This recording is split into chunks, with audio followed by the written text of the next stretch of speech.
একটি ভুল বোতাম চাপলেই পাল্টে যেতে পারে পুরো বিশ্বের বাস্তবতা। সাম্প্রতিক সময়ে আবারও উত্তেজনা বেড়েছে ভারত ও পাকিস্তানের সম্পর্কে। গুঞ্জন উঠেছে পারমাণবিক শক্তিধর এই দুই দেশের মধ্যে একটি সম্ভাব্য যুদ্ধের। যুক্তরাষ্ট্রের এক গোয়েন্দা তথ্য অনুযায়ী একটি রাজনৈতিক ভুল হিসেবের কারণে দুই দেশের পারমাণবিক যুদ্ধে জড়ানোর সম্ভাবনা প্রায় 20%। কি হবে যদি সত্যি ভারত পাকিস্তান যুদ্ধে পারমাণবিক অস্ত্র ব্যবহার করে? সেই ভয়াবহ সংঘাতে কে জিতবে, আর এর প্রভাব কি বাংলাদেশের উপরও পড়বে? ধরা যাক সীমান্তে ছোটখাটো সংঘর্ষ বেড়ে গিয়ে শুরু হলো পূর্ণমাত্রার যুদ্ধ। পাকিস্তান যদি ভারতের কোনো সামরিক স্থাপনা বা বড় শহরে একটি পরমাণু অস্ত্র নিক্ষেপ করে, এর প্রতিশোধ হিসেবে ভারতও হয়তো একই কৌশল নেবে। রাটগার্স ইউনিভার্সিটির একটি গবেষণাপত্র অনুযায়ী যদি দুই দেশ মিলে 100টি পারমাণবিক বোমাও ব্যবহার করে, তাহলে তাৎক্ষণিকভাবে মারা যাবে প্রায় 5 কোটিরও বেশি মানুষ। দিল্লি, মুম্বাই, লাহোর, ইসলামাবাদ কিংবা করাচির মতো শহর চোখের পলকেই মিলিয়ে যাবে মাটির সাথে। ধ্বংস হয়ে যাবে হাসপাতাল, বিদ্যুৎ কেন্দ্র, পানির সরবরাহ ব্যবস্থা। এই বিস্ফোরণের ফলে সৃষ্টি হবে আকাশ সমান মাশরুম ক্লাউড বা ধোঁয়ার কুণ্ডলী। বিস্ফোরণের পরেও যারা বেঁচে থাকবে তাদের পরিণতি হবে আরও ভয়াবহ। শুরু হবে ক্ষুধা এবং রেডিয়েশনের এক ভয়ালো জীবন। প্রাণে বেঁচে যাওয়া মানুষের শরীরে ক্যান্সার, চোখ অন্ধ হয়ে যাওয়া, চর্মরোগ, এমনকি স্নায়বিক সমস্যাও তৈরি হবে। যুদ্ধ পরবর্তী সময়ে যেসব শিশু জন্ম নেবে, তেজস্ক্রিয়তার প্রভাবে তাদের শরীরে থাকবে জন্মগত ত্রুটি।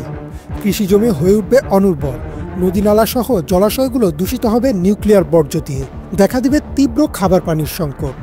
এই অঞ্চলে মানব সভ্যতা কার্যত 100 বছর পিছিয়ে যাবে। কলম্বিয়া ইউনিভার্সিটির এক গবেষণায় বলা হয়েছে, এমন এক যুদ্ধের ফলে বিশ্বজুড়ে 200 কোটিরও বেশি মানুষ খাদ্য সংকটে পড়বে।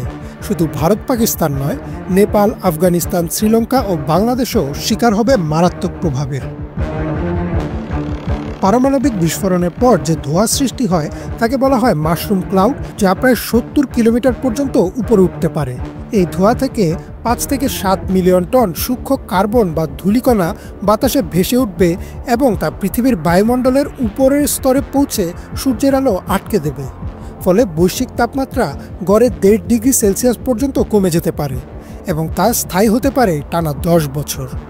এর কারণে কমে যাবে পৃথিবীর মৌসুমি বৃষ্টিপাত, গম, ভুট্টা ও চালের উৎপাদন কমে যাবে ভয়ানকভাবে। শীতকাল হবে অনেক লম্বা এবং অনিশ্চিত।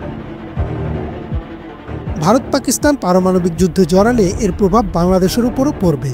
যুদ্ধের ফলে উৎপন্ন তেজস্ক্রিয় ধোঁয়া প্রবেশ করবে বাংলাদেশের আকাশে। দেশের বাতাস হয়ে উঠবে বিষাক্ত আর ভেঙে পড়বে জনস্বাস্থ্য ব্যবস্থা।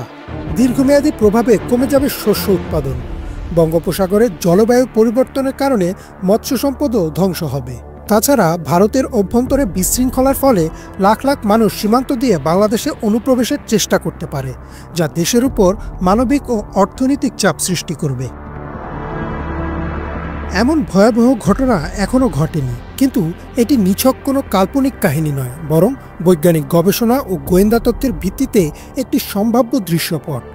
আর এমন একটি যুদ্ধ শুরু হলে ইতিহাসের সবচেয়ে অন্ধকার অধ্যায়ে প্রবেশ করবে মানব সভ্যতা, যেখান থেকে ফিরে আসা হয়তো আর সম্ভব হবে না।